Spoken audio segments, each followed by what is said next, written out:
En effet, beaucoup d'entre elles purifient l'air de notre foyer.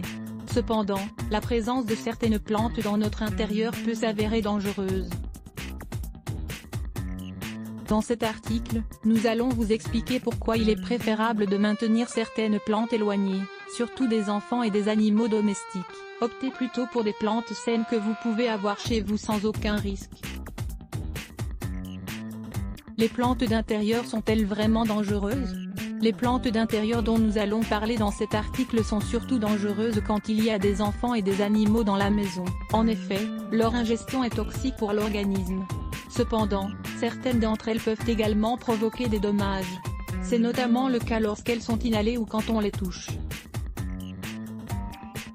C'est pour cela que nous conseillons de ne pas en avoir chez soi et d'opter pour d'autres plantes d'intérieur permettant de purifier l'air. Consultez cet article, 4 plantes médicinales qui aident à détoxifier le foie. La serpentaire commune ou Dracunculus vulgaris est une plante typique des pays méditerranéens, qui fait partie des plus vénéneuses.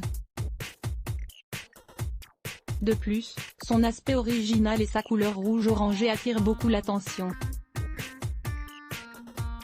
Le philodendron, cette belle plante, très habituelle dans nos foyers, est connue pour grandir de manière naturelle sur les autres arbres dans les jungles tropicales. Il en existe de nombreuses espèces. Elle n'est pas si dangereuse, sauf dans le cas où on l'ingère par accident.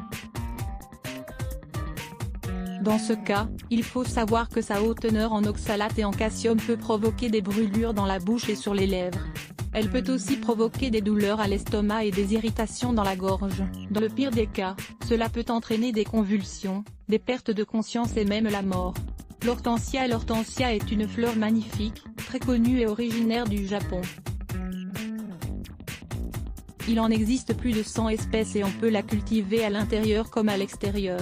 La fleur et les feuilles contiennent un composé qui provoque des intoxications chez les personnes et les animaux. Les symptômes sont similaires à ceux provoqués par l'ingestion de cyanure.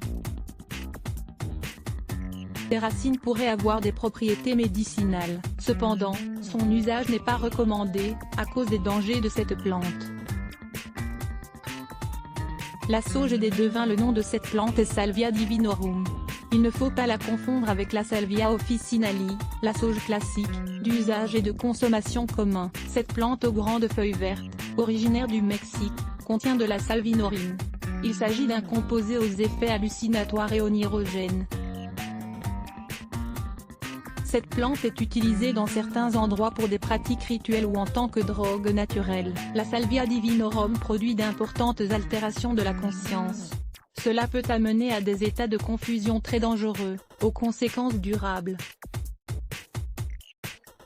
Lisez aussi, 4 plantes médicinales qui aident à détoxifier le foie. La belladone. Cette plante est très connue en tant que remède homéopathique car on l'utilise en dose microscopique. Cependant, cette plante n'est pas recommandable chez soi, notamment à cause du fort taux de toxicité de ces alcaloïdes, qui sont nocifs même au toucher.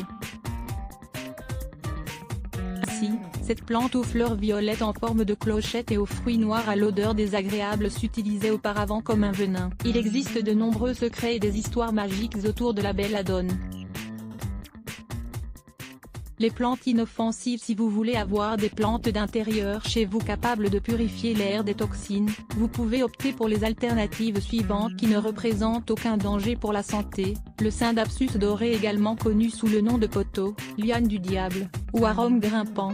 Cette plante ne requiert pas beaucoup de soins. Elle est ainsi idéale pour éliminer le formaldéhyde et d'autres composés organiques volatiles présents dans l'air. Le palmiste multipliant, connu sous le nom scientifique de Chrysalidocharpus lutescens, il purifie l'air pendant la journée et filtre le formaldéhyde et d'autres substances qui se diffusent à cause de la peinture des murs, des meubles ou des produits vernis. La langue de belle-mère. On la connaît également sous le nom de plante serpent ou Sansevieria trifasciata.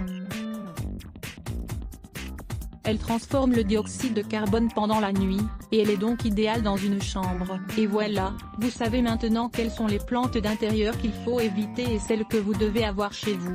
Usage de la cannelle au jardin. Dans cet article, nous allons vous parler des usages peu connus de la cannelle en poudre au jardin pour prendre soin de vos plantes.